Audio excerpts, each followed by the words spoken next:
पूर्णिमा व्रत संपूर्ण कथा। पूर्णिमा तिथि का हिंदू धर्म में काफी महत्व है, लेकिन शरद पूर्णिमा का महत्व और भी कहीं ज्यादा बढ़ जाता है, क्योंकि शरद पूर्णिमा के दिन माता लक्ष्मी का प्राकट्य हुआ था। इस दिन माता लक्ष्मी समुद्र मंथन के दौरान प्रकट हुई थी। इस दिन को माता लक्ष्मी के प्राकट्य दिवस के रूप में मनाया जाता है। इस दिन माता लक्ष्मी धरती पर भ्रमण करती हैं, इसलिए इस दिन भगवान विष्णु और माता लक्ष्मी का पूजन अवश्य करना चाहिए। साथ ही शरद पूर्णिमा की इस कथा का पाठ करने से व्रत का फल दोगुना मिलता है।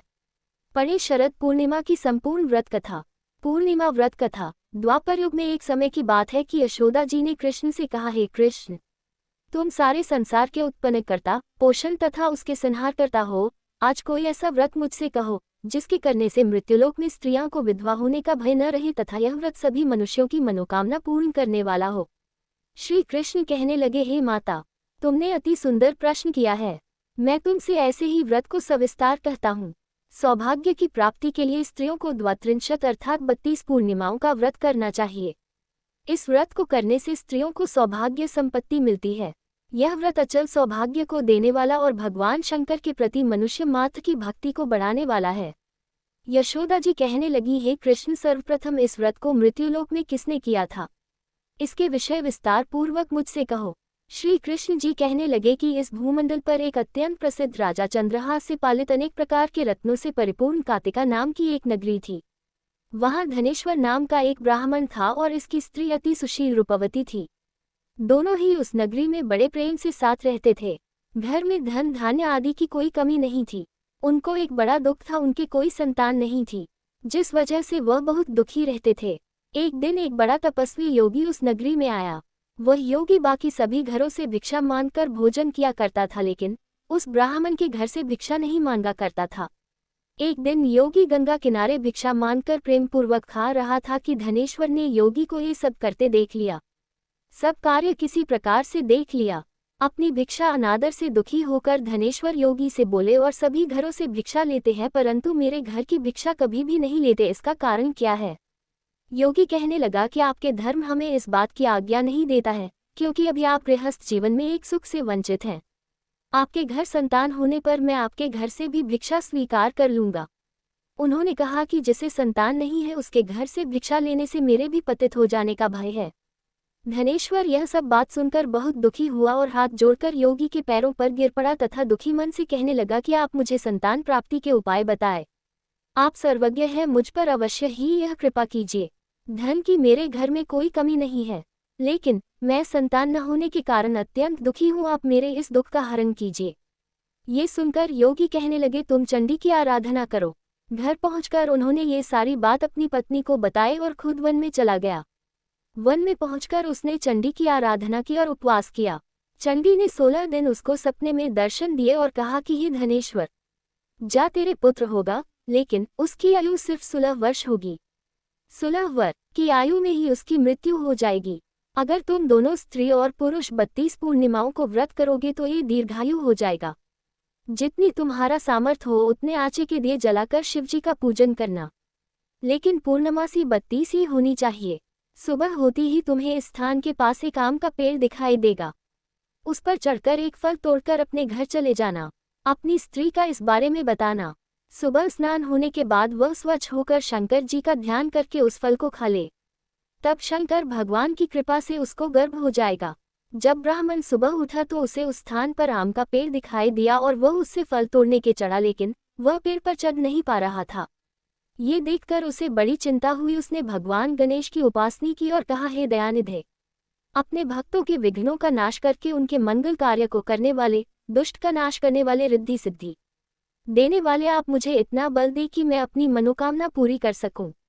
इसके बाद वह पेड़ से फल तोड़कर अपनी पत्नी के पास पहुंचा। उसकी पत्नी ने अपने पति के कहे अनुसार इस फल को खा लिया और वह गर्भवती हो गई। देवी की कृपा से उसे बहुत सुंदर पुत्र पैदा हुआ। उसका नाम उन्होंने देवीदास रखा। माता पिता के हर्ष और शोक के साथ वह बाल बढ़ने लगा। भगवान की कृपा से बालक बहुत ही सुंदर था, सुशील और पढ़ाई लिखाई में भी बहुत ही निपुण था। दुर्गा जी के कथानुसार उसकी माता से 32 पूर्णमासी का व्रत रखा। जैसे ही 16वां वर्ग लगा, दोनों पति पत्नी बहुत दुखी हुए, कहीं उनके पुत्र की मृत्यु न हो जाए। उन्होंने सोचा कि अगर उनके सामने ये सब हुआ तो वह कैसा देख पाएंगे। तभी उन्होंने देवीदास के मामा को बुलाया और 1 वर्ष के लिए देवीदास को काशी में पढ़ने के लिए भेज दिया। 1 वर्ष के बाद उसे वापस लेकर आ जाना। देवीदास अपने माता के साथ एक घोड़े पर सवार होकर चल दिया। उसके मामा को भी यह बात पता नहीं था। दोनों पति पत्नी से 32 पूर्णमासी का व्रत पूरा किया। दूसरी तरफ मामा और भांजा दोनों रात गुजारने के लिए रास्ते में एक गांव में रुके। उस दिन उस गांव में ब्राह्मण की कन्या का विवाह होने वाला था। जिस धर्मशाला में वर और बारात के बाकी लोग रुके हुए थे, उसी धर्मशाला में देवीदास और उसका मामा ठहर गए। उधर कन्या को तेल आदि चढ़ने के बाद जब लग्न का समय आया तो वर की तबीयत खराब हो गई। वर के पिता ने अपने परिवार वालों से विचार विमर्श करके कहा कि ये देवीदास मेरे पुत्र जैसा ही है, मैं इसके साथ लगन करा दूं और बाद में बाकी सारे काम मेरे बेटे के साथ पूरे हो जाएंगे। ऐसे कहने के बाद वर के पिता देवीदास को मांगने के लिए उसके मामा के पास गए और उन्हें सारी बात बताई।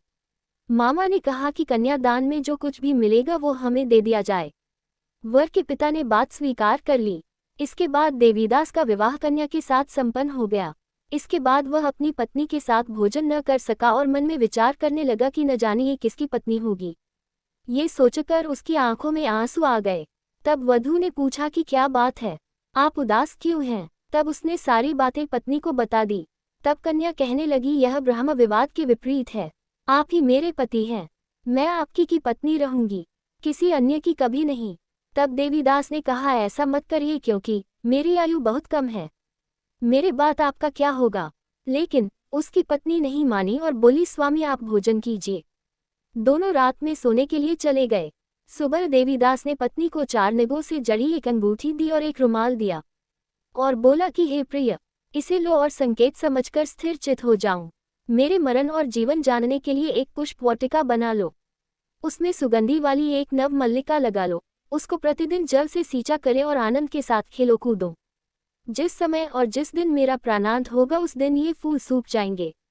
जब ये फिर से हरे हो जाएं तो जान लेना मैं जीवित हूँ। ये समझाकर वह वहां से चला गया। इसके बाद जब वर और बाकी बाराती मंडप में आए तो कन्या ने उसे देखकर कहा कि ये मेरा पति नहीं है, मेरे पति वह है जिनके साथ रात में विवाद हुआ है, इसके साथ मेरा विवाह नहीं हुआ है। अगर यह वही है तो ये बताएं कि मैंने इसके क्या दिया है, साथ ही कन्यादान के समय को आभूषण मिले उन्हें दिखाएं।